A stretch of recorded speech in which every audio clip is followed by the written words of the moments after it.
Welcome to the deep dive. I want you to walk through a little mental exercise with me to start things off. Okay, I love a good mental exercise. Right. So imagine stepping off a bustling street in Tokyo and walking into this brightly lit, impeccably organized retail space. Everywhere you look, the shelves are just stocked with absolute precision. In one aisle, you find these beautiful boutique-quality ceramic bowls decorated with traditional Mount Fuji motifs. Those are gorgeous. They really are.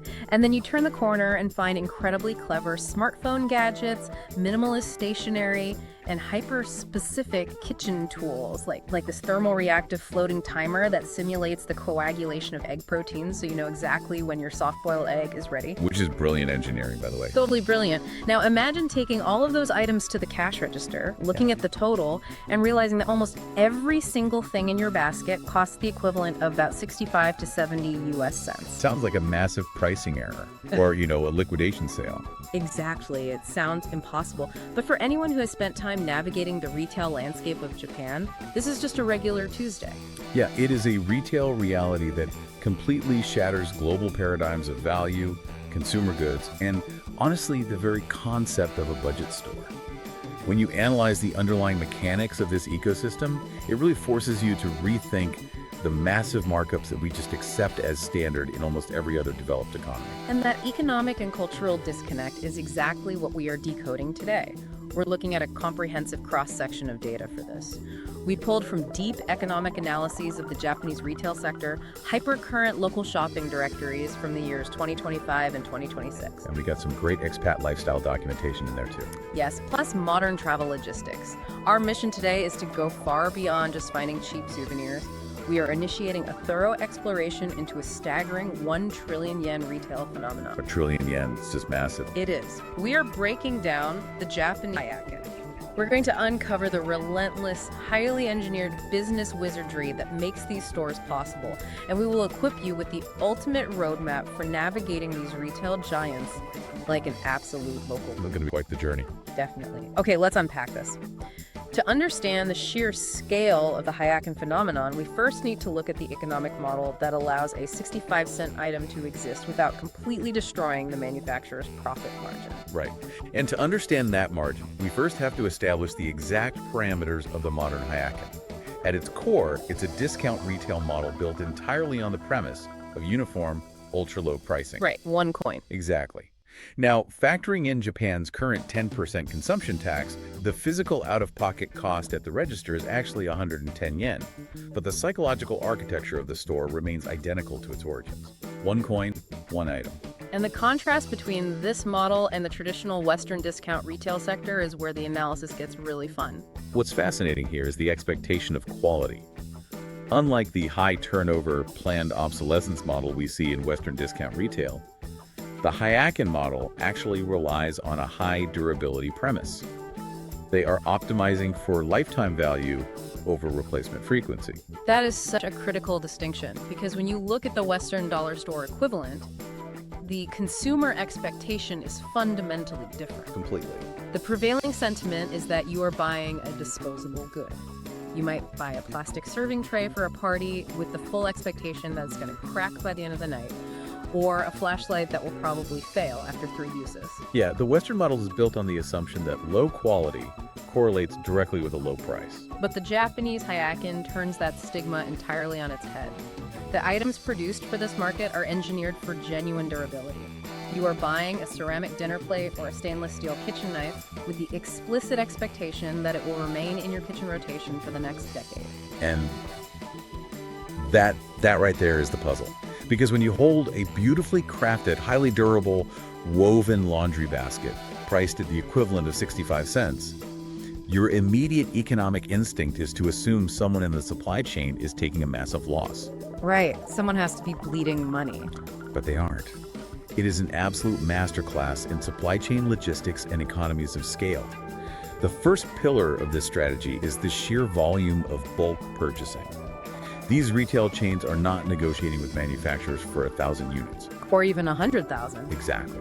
They're placing guaranteed upfront orders for tens of millions of units at a time. And by doing that, they are essentially buying out the factory's production capacity, which completely alters the negotiation dynamics. They hold all cards. They really do. Yeah. When a retailer commits to purchasing 10 million units, they completely bypass the traditional network of wholesalers, distributors, and regional brokers.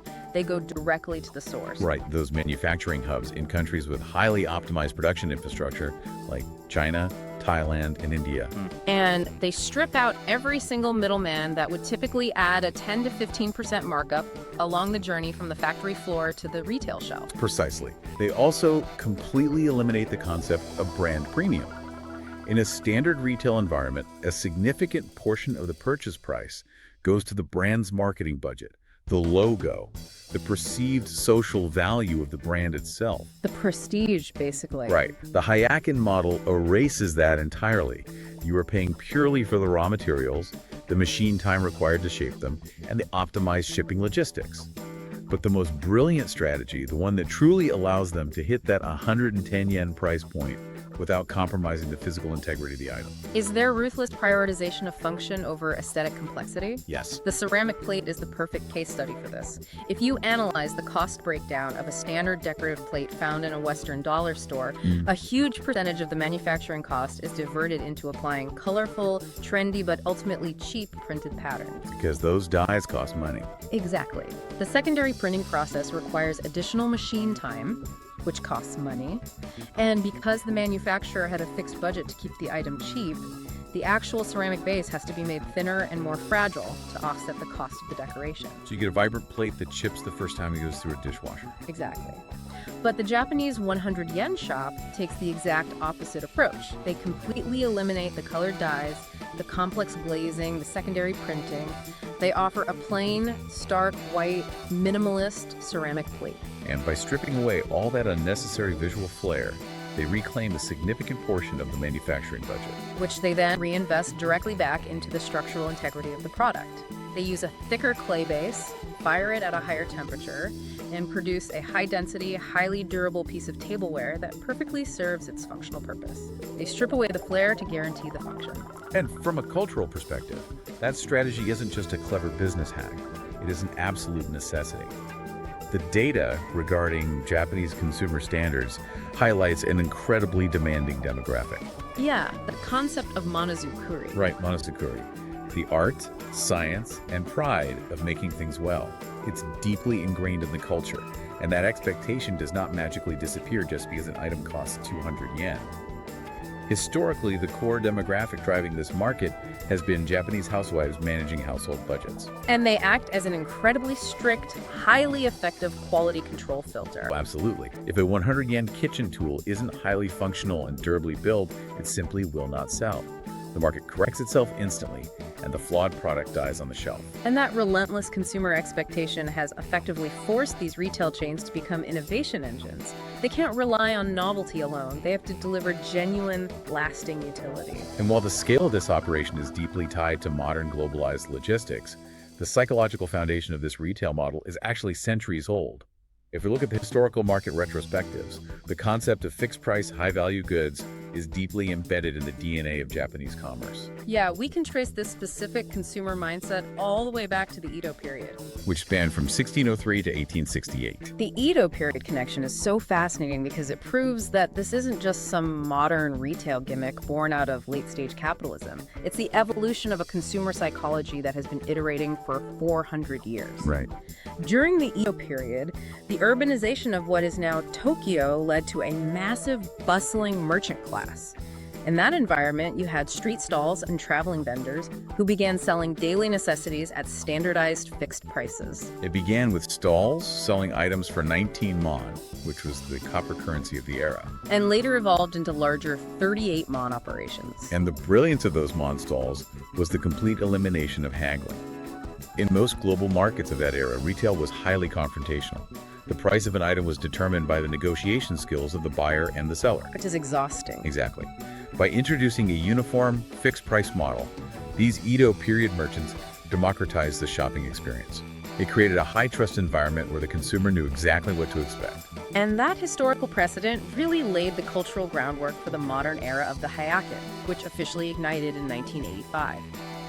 A retail pioneer named Akira Matsubayashi opened the first true, permanent 100 yen shop. He took the fixed-price concept out of the temporary street stall and formalized it into a permanent brick-and-mortar reality. Matsubayashi proved the concept was viable, but the true explosion of the industry, the moment it shifted from a clever retail idea to a macroeconomic force, happened in 1991 when Hirotaki Yano founded Daiso. The timing there is highly significant. 1991 coincides with the bursting of the Japanese asset price bubble. The economy was shifting from a period of unprecedented excess into a prolonged era of deflation and economic stagnation known as the lost decade. Consumers who were previously buying luxury goods were suddenly hyper-focused on value. And Daiso was perfectly positioned to capture that massive shift in consumer behavior. Yano recognized that in a deflationary environment, scale was the only way to survive. And the scale they achieved is almost difficult to conceptualize. Looking at the retail density data for 2025 and 2026, there are currently around 9,000 of these 100 yen shops operating nationwide across Japan. To put that density into context for you listening, there are roughly the same number of 100 yen shops in Japan as there are operational train stations. Which is insane. They are woven into the absolute fabric of daily infrastructure. You literally cannot navigate a Japanese city or town without intersecting with one of these stores. But because of that extreme ubiquity, the market has become highly segmented. You can't just have 9,000 identical stores selling the exact same white plates. Right. The sector has matured into a highly competitive oligopoly dominated by 4 distinct corporate chains known universally as the Big Four. Each of these chains has developed a fiercely unique brand identity, store layout, and product strategy to capture a specific psychological slice of the consumer market. As we analyze these 4 giants, I want you to actively consider which of these retail environments aligns most closely with your own shopping psychology. Are you seeking chaos, curation, trendiness, or pure utility? Let's start with Daiso. The undisputed king of the hill, the 800-pound gorilla of the entire industry. Analyzing Daiso is like analyzing the Coca-Cola of the discount retail world. The operational scale is staggering. Daiso operates approximately 4,600 domestic stores in Japan alone, and their inventory management systems handle over 100,000 distinct product SKUs. 100,000? That's a logistical nightmare for anyone else. Sure. Furthermore, they are the only member of the Big Four to aggressively push into international markets, managing over 1,000 overseas locations in regions like North America, Australia, and the Middle East. And the psychological architecture of a Daiso store is meticulously designed around the concept of the treasure hunt. Yes. When you walk through their doors, the environment is intentionally overwhelming. The aisles are packed, the variety is staggering, and there is a distinct element of chaotic discovery. It's the Gruen effect in action. Exactly, the Gruen effect. The retail psychology term, where the sheer density of novel items breaks down your specific shopping intentions and makes you highly susceptible to impulse purchases. You walk in with the strict intention of buying a silicone spatula. And because of the variable ratio of discovery, you walk out with the spatula, a pair of blue light reading glasses, a miniature raincoat designed for a dachshund, and a bag of matcha-infused marshmallows. Happens every time. The treasure hunt model is highly effective for driving volume, but Daiso's strategic evolution over the past few years is what truly secures their dominance. They recognized early on that remaining rigidly attached to the 100 yen price point during periods of global macroeconomic inflation would eventually force them to compromise on their foundational promise of quality. And they weren't willing to do that. No. To prevent that, Daiso made the calculated decision to aggressively break the 100 yen ceiling. While the vast majority of their inventory remains at the 100 yen baseline, they now seamlessly integrate items priced at 200, 300, and 500 yen into their standard aisles. And they didn't stop at just mixing higher-priced items into the main stores. They completely diversified their retail portfolio by launching entirely new, higher-tier sister brands specifically named Standard Products and 3Baby. Which is such a smart play. It really is. These standalone stores sell items ranging from 300 to over 1,000 yen. The aesthetic strategy of standard products is fascinating. They are directly targeting the minimalist, highly refined, neutral tone aesthetic popularized by high-end lifestyle brands like Muji. They are offering that exact same elevated, curated design language, but engineering the supply chain to deliver it at a fraction of the high straight cost.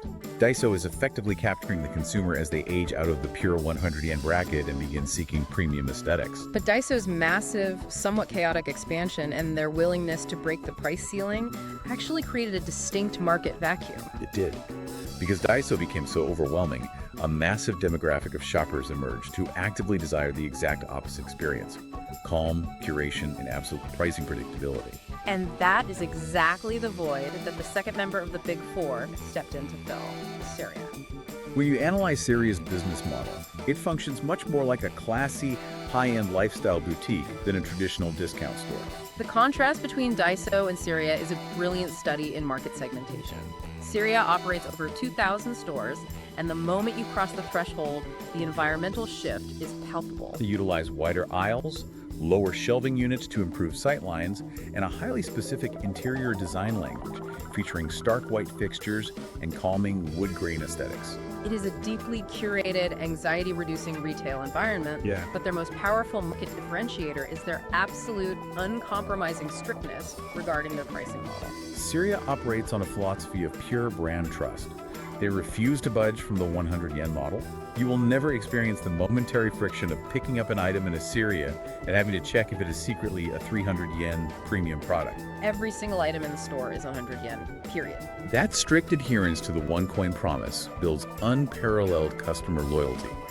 Beyond the pricing, Seria strategically allocates a massive percentage of their inventory to goods that are certified made in Japan, which is a massive draw for domestic consumers hyper-focused on material quality and local manufacturing. Seria's product lines reflect a deep understanding of their core demographic.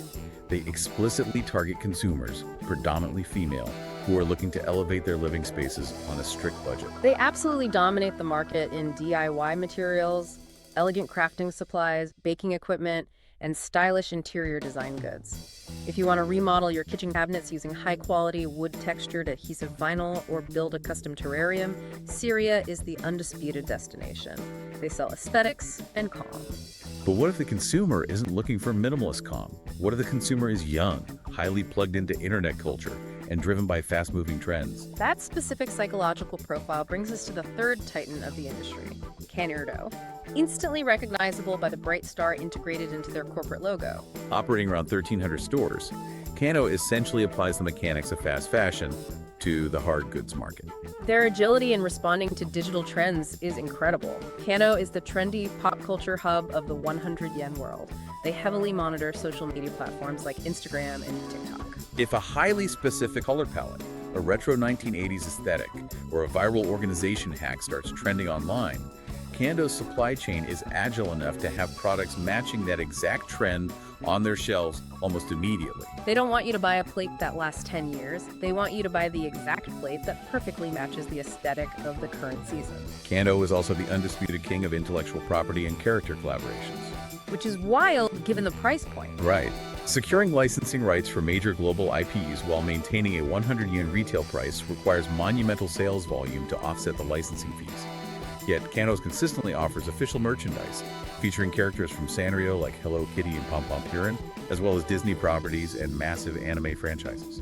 Which makes them incredibly attractive to the family demographic. They lean into this playful identity heavily, even utilizing a corporate mascot, a small detective dog named Hakenwando. Which is a clever linguistic play, combining the Japanese word for discovery with the sound a dog makes. Hakenwando, I love this. Which leaves us with the final member of the Big Four, a chain that takes an entirely different approach to real estate and consumer interaction. Watts. Operating around 1,800 stores, frequently under subsidiary names like Meats and Silk, Watts is the ultimate local hero.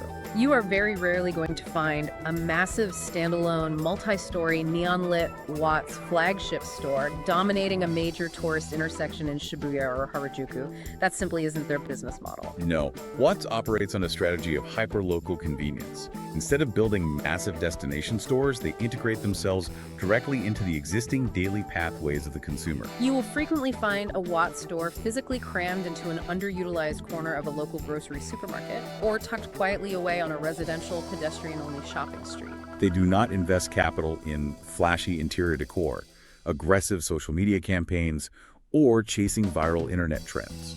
Their entire focus is on hyper-practical daily consumables. Watts is the store you pass naturally on your walk home from the train station. You stop in purely at a convenience to grab a fresh pack of kitchen sponges, alkaline batteries, garbage bags, or a replacement measuring cup. They act as an extension of the local neighborhood's pantry. They are deeply integrated into the mundane, daily rhythm of domestic Japanese life, capturing the consumer who prioritizes immediate proximity over variety or aesthetics. It is a brilliantly structured retail ecosystem. You have Daiso providing chaotic discovery, Seria offering curated aesthetics, Kanoto delivering rapid pop culture trends, and Watts ensuring frictionless local utility. And regardless of which corporate strategy you naturally gravitate toward, the actual physical products housed within these stores represent the pinnacle of accessible industrial design. The level of engineering and innovation packed into a single 100 yen item is astounding. That brings us to the most exciting part of the data stack. We have synthesized the retail analyses to build the ultimate 100 yen shopping list. And it is a fascinating cross-section of highly practical engineering and uniquely, delightfully Japanese cultural quirks. Let's start by exploring the kitchen and dining sector, which is universally considered the gateway for new shoppers entering the Hyakken ecosystem. The kitchenware section perfectly encapsulates the high durability premise we discussed earlier. We already touched on the boutique quality ceramics, but the true mechanical innovation is found in the hyper-specific problem-solving tools. Japanese kitchens are notoriously compact, which means every single tool must justify the space it occupies by being flawlessly efficient. The ultimate example of this flawless efficiency is the famous thermal reactive floating egg timer. I love this thing. The engineering here is brilliant. You drop this small egg-shaped piece of specially formulated plastic directly into the pot of boiling water alongside your actual eggs. It isn't a digital timer. It relies on thermal reactive polymers. Exactly. As the ambient temperature of the water heats the plastic, the core color of the timer slowly retracts toward the center. It provides a visual scale right on the device that perfectly simulates the thermal transfer happening inside the real egg, indicating with absolute scientific precision whether your eggs are currently at the soft, medium, or hard-boiled stage. It completely removes human error from the cooking process, and it costs 65 cents. That level of targeted problem-solving extends throughout the entire aisle. The analyses highlight tools engineered to eliminate the most specific culinary friction points. There are highly specialized onion shredders equipped with microblades designed to perfectly julienne green onions in seconds, without crushing the cellular structure of the plant, which prevents the release of the enzymes that cause tears. There are apple cutters that simultaneously core and divide the fruit into perfectly symmetrical wedges with a single downward motion. And naturally, catering specifically to the domestic diet, there is an entire sprawling subcategory of food-grade silicone molds and shapers. These aren't just novelties, they are precision tools designed to help anyone create structurally perfect sushi rolls or flawlessly triangulated onigiri traditional rice balls at home. The bowls ensure the rice is compressed with the exact right amount of pressure, so it holds together without becoming dense and unpalatable. Beyond the kitchen, the data explicitly highlights how these stores function as vital infrastructure for international logistics. For anyone listening who is planning to travel to Japan, the standard advice is to radically reduce the amount of auxiliary gear you pack in your luggage. The travel and daily utility sections of a Hyakken are so robust that you are far better served purchasing your logistical lifesavers immediately after landing. The travel hacks hidden in these aisles are phenomenal. Let's talk about sudden weather shifts. Japan is known for sudden intense downpours, particularly during the typhoon and rainy seasons. The 100 yen shops sell highly durable, lightweight, waterproof rain covers equipped with elastic banding that you can instantly slip over your backpack. It completely protects your expensive electronics and travel documents from water damage, and it packs down to the size of a matchbox when not in use. From a physiological perspective, the physical toll of navigating a major Japanese metropolis is significant.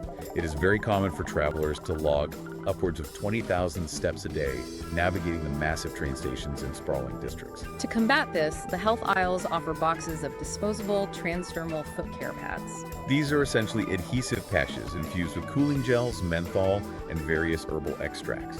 You'd hear them to the soles of your feet or your calves before sleeping. The evaporative cooling effect and the menthol stimulate localized blood flow, effectively drawing the heat and lactic acid out of your overworked muscles overnight. It is a biomechanical reset for 100 yen.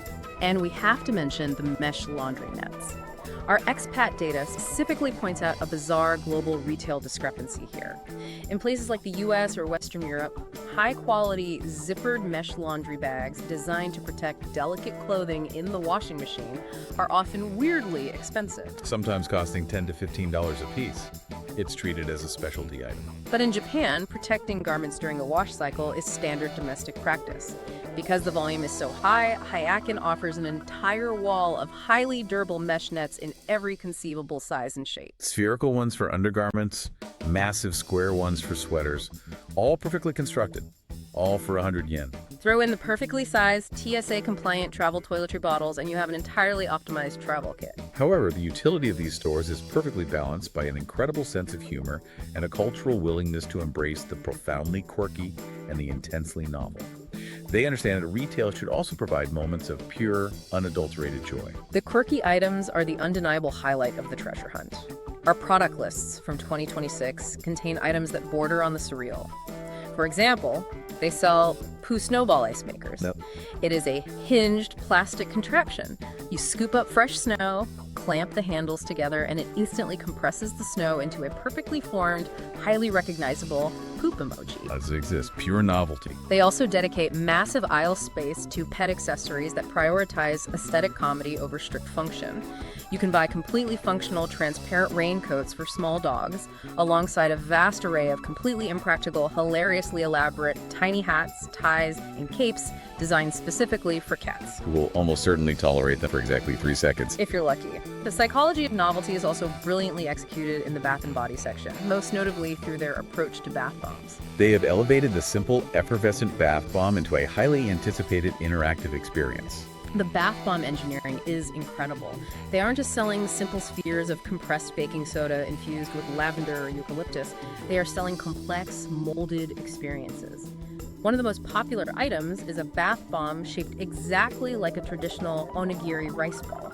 You drop this massive fizzy rice ball into your hot tub, and as the exterior dissolves, it slowly reveals a hidden, tiny plastic mascot sealed inside the core that eventually floats to the water's surface. They have bath bombs perfectly molded to look like a flaky bakery croissant or a miniature replica cup of coffee from Kameda, Which is a legendary, highly nostalgic Japanese coffeehouse chain.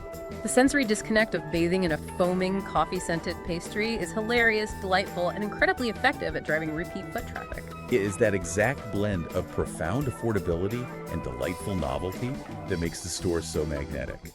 But beyond the novelty, there is a specific category of products that highlights a massive ongoing cultural shift within Japanese society. When analyzing the 2025 and 2026 consumer indices, we have to talk about how the 100 yen shops have capitalized on the Oshikatsu subculture. The Oshikatsu data is fascinating. It represents a massive, highly energized sub-economy. The term Oshikatsu roughly translates to the comprehensive act of enthusiastically supporting one's favorite oshi. And oshi can be a mainstream pop idol, a specific member of a K-pop group, a fictional anime character, a voice actor, or even a digital VTuber. It is a passionate, highly dedicated, and highly communal form of modern fandom. And the big four 100 yen chains have recognized this massive demographic shift and completely re-engineered their aisles to support it. The psychological driver behind Oshikatsu is often a desire for connection and community in an increasingly digitized, sometimes isolating modern world. Fans express this connection by collecting physical totems of their favorite characters or idols. The Hyakken chains looked at this behavior and realized there was a massive vacuum for affordable infrastructure to support these collections. They don't necessarily sell the expensive, licensed anime figures themselves. Instead, they sell the entire ecosystem required to display and protect them. They provide the hardware for the hobby. You walk into a modern Kanordo or Daiso, and there are entire aisles strictly dedicated to Oshikatsu logistics. Fans frequently collect small acrylic standees of their characters.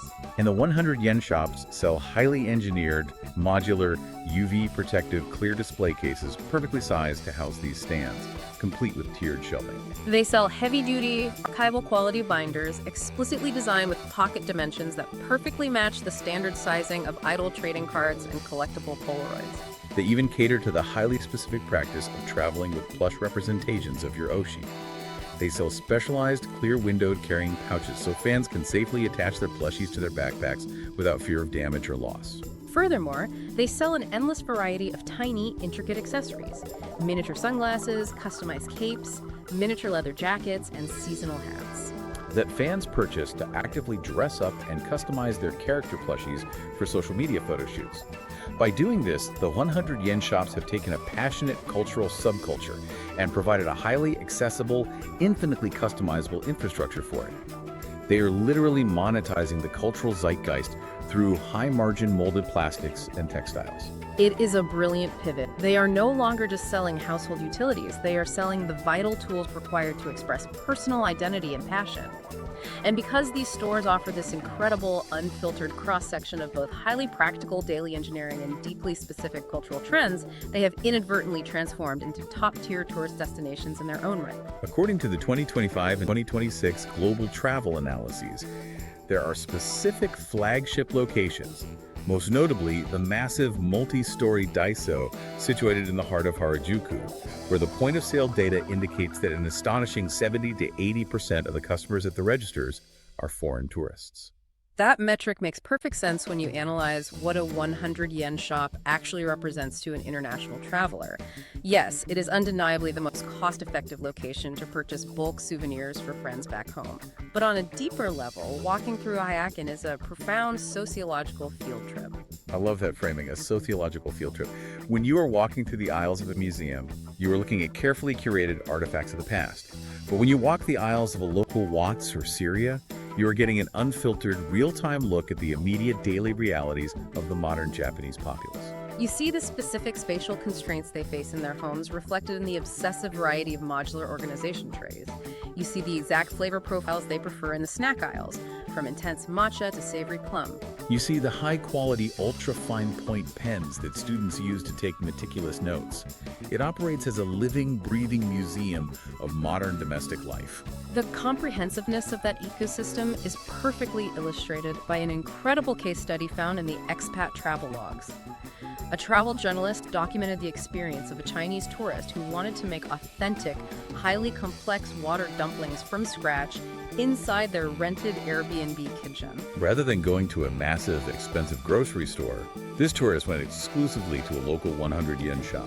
They were able to purchase every single required element: the specialized flour, the thickening agents, the raw ingredients for the filling, the soy sauce, the chili oil, the mixing bowls, and the highly specific plastic crimping tools used to seal the dumpling edges. They successfully executed a complex culinary task utilizing an entire supply chain sourced from a discount retail store. It proves definitively that these stores are selling fully functional, real-world utility, not just cheap tourist trinkets. However, because this massive influx of tourists views these stores as a haven for cheap goods, we need to address a very specific logistical hurdle. Here's where it gets really interesting, and potentially a bit frustrating if you aren't prepared.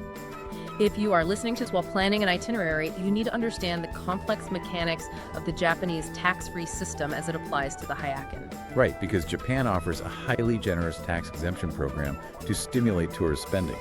If you are a short-term visitor and you spend over 5,000 yen, which translates to roughly $35 US depending on the exchange rate at a participating retailer, you can present your passport and legally bypass the 10% national consumption tax. It is an excellent incentive program. But applying that macro-level tax policy to the microeconomics of a 100 yen shop creates a severe mathematical and operational paradox. The catch is twofold. First, the pure math of the situation. Hitting that 5,000 yen threshold at a store where the baseline price is 100 yen is physically demanding.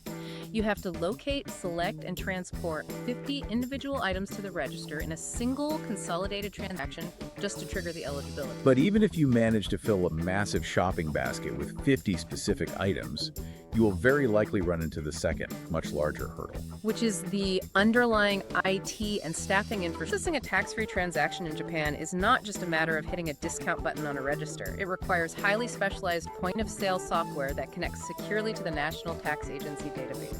It requires specialized hardware to scan the biometric data of the passport. Most importantly, it requires staff who are specifically trained to navigate the complex multi-language prompts and verify the legal status of the visa. All of that takes time. When your entire retail survival is predicated on moving massive volumes of low-margin goods at lightning speed, a single tourist tying up a register for 5 minutes to save 500 yen destroys the operational efficiency of the entire store. For the vast majority of neighborhood Hyakken, installing tax-free infrastructure is a massive net negative for their ROI. Therefore, a tourist actively seeking to maximize their tax-free margins needs to pivot their strategy. The logistical advice from the 2026 travel data is clear.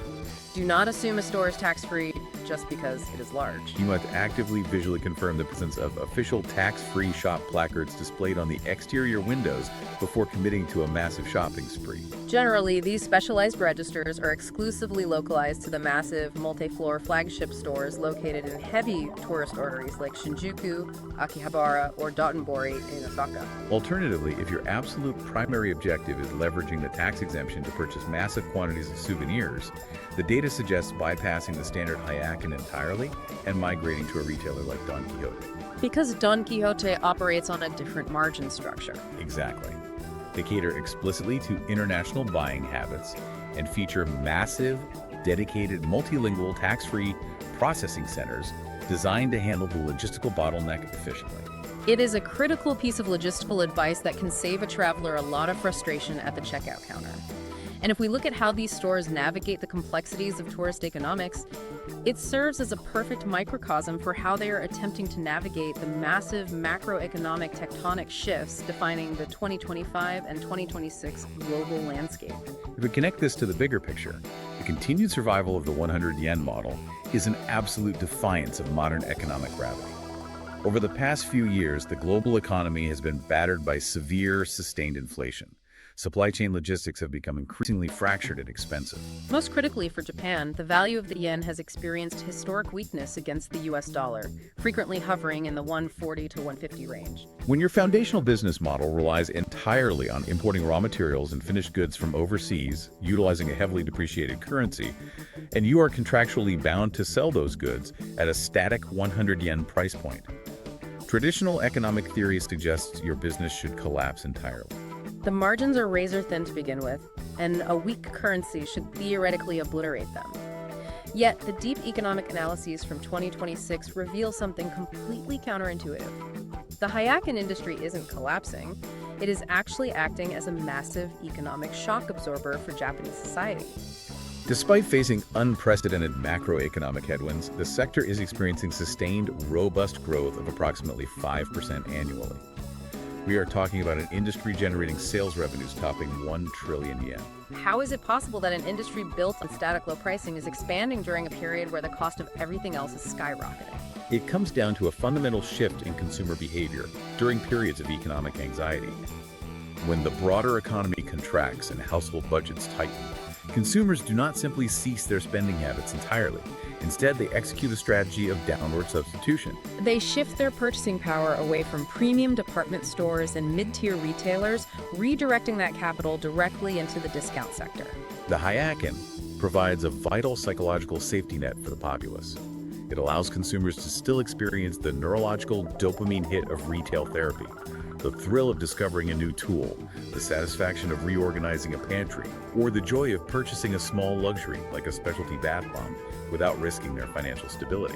And as that downward substitution has accelerated, we have seen a total permanent eradication of the cultural stigma previously associated with discount shopping. The sociological data notes that in modern Japan, shopping at a Hyakken is no longer viewed as a reluctant necessity born out of financial struggle. It has been entirely rebranded as an indicator of savvy, intelligent, and highly practical consumerism. It is actually a point of social pride to leverage the system. People actively take to platforms like Instagram and YouTube to broadcast their 100 yen hauls, boasting to their followers about the incredible quality and utility they managed to secure for mere pocket change. The ability to find extreme value has become a celebrated skill. However, that increased consumer reliance is putting immense pressure on the retail chains. They are absorbing the blunt force of inflation to protect the consumer, but they cannot absorb it indefinitely. The economic pressures are forcing the Big Four to evolve their survival strategies, and we are currently witnessing a fascinating, high-stakes divergence in how they approach the future viability of the 100 yen model. They're essentially placing massive, multi-billion yen bets on opposing economic theories. The trillion yen question is, how long can a true, unadulterated 100 yen model survive in a hyperinflationary world? As we analyzed earlier, Daiso's executive strategy is built on aggressive adaptation. They are actively dismantling the 100 yen ceiling. By seamlessly integrating 300, 500, and 1,000 yen items into their ecosystem, they are slowly reconditioning the consumer's psychological expectations. They are essentially saying, we will still provide incredible value, but you must accept that true quality now requires a slightly higher baseline investment. They're diversifying their margin risk across multiple price tiers, effectively transitioning from a pure discount store into a comprehensive lifestyle retailer. Conversely, Seria is executing a strategy of absolute, uncompromising brand purity. They have drawn a definitive line in the sand, publicly refusing to abandon the pure 100 yen model. Their executive bet is that in an increasingly confusing and expensive economic landscape, consumers will fiercely reward the one retailer that guarantees absolute price stability. To survive the margin compression, Seria is forced to ruthlessly optimize their supply chain, utilizing advanced AI-driven POS data to eliminate slow-moving inventory and perfectly predict demand, ensuring that absolutely zero capital is wasted on warehousing unsold goods. It is an incredibly high-wire retail gamble. If Daiso is right, Seria risks eventually selling inferior goods because they can't afford the raw materials. If Seria is right, Daiso risks alienating the core demographic that built their empire. It is a phenomenal corporate standoff, and regardless of who wins that pricing war, the entire industry is being forced to confront one final, inescapable macroeconomic hurdle: the issue of sustainability. You cannot discuss a massive discount retail ecosystem without addressing the environmental elephant in the room. When your entire business model relies on manufacturing, shipping, and selling billions of cheap, highly accessible items, many of which are fundamentally reliant on molded plastics, the downstream environmental impact is undeniably massive. It is an issue of critical importance, particularly as global regulatory frameworks tighten and international travelers become increasingly hyper-conscious of their carbon footprints. The 2025 and 2026 data indicates that the major chains are acutely aware of this vulnerability. They are not sticking their heads in the sand. They are aggressively pivoting their manufacturing infrastructure to address the criticism. We are seeing massive, industry-wide capital investments into the development and deployment of biomass materials and plant-based plastics, particularly polylactic acid or PLA. The integration of these materials is a massive logistical challenge. Historically, plant-based plastics were significantly more expensive to produce than traditional petroleum-based polymers. But because chains like Daiso and Seria command such astronomical purchasing volume, they are effectively forcing the supply chain to innovate. By guaranteeing massive orders for biomass products, they provide the capital necessary for factories to optimize the production of sustainable materials, driving the global cost curve down. They are creating a retail environment where absolute affordability is finally beginning to intersect with environmental sustainability.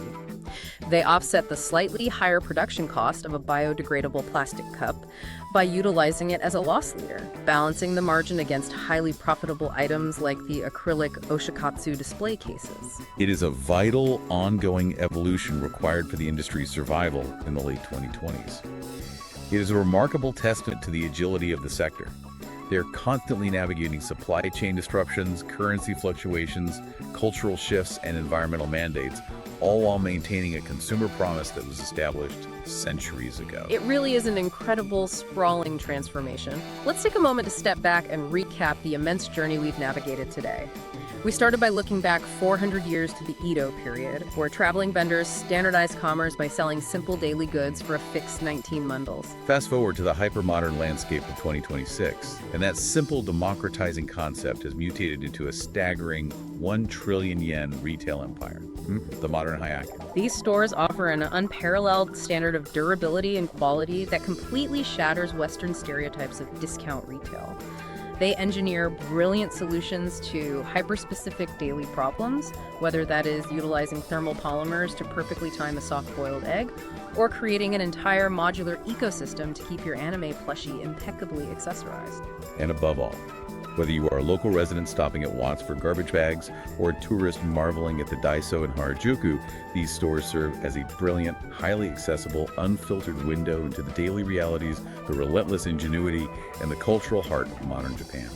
They stand as the ultimate modern testament to the sheer power of supply chain mastery, combined with a deep, empathetic understanding of consumer psychology and domestic need. Absolutely. So as we wrap up this deep dive, I want to leave you, the listener, with a specific call to action. I want you to mentally walk through your own daily domestic routine. Identify one highly specific, mildly annoying task that you face every single day. Maybe it is trying to clean that one inaccessible corner of your kitchen sink, or untangling a perpetually chaotic drawer of charging cables. Or attempting to slice a difficult vegetable without making a mess. Take a moment to think about that specific friction point, and take genuine comfort in knowing that right now, somewhere on a brightly lit shelf in Tokyo, a 100 yen shop almost certainly sells a beautifully designed, highly durable tool engineered explicitly to solve that exact problem, and it costs less than a single dollar. This raises an important question, and it is a concept that extends far beyond the geographical borders of Japan. If a Japanese discount retailer possesses the capability to engineer a complex product, secure the raw materials, manufacture it to a high standard of durability, ship it across an ocean, distribute it to 9,000 retail locations, and profitably sell that beautifully designed piece of kitchenware for the equivalent of 65 cents, what does that fundamental reality say about the massive, unquestioned markups we accept as normal in the rest of the global economy? Are we actually paying for true, verifiable material quality, or have we simply been slowly, systematically conditioned by modern retail models to pay a massive premium purely for the illusion of a brand name? It's definitely something to think about.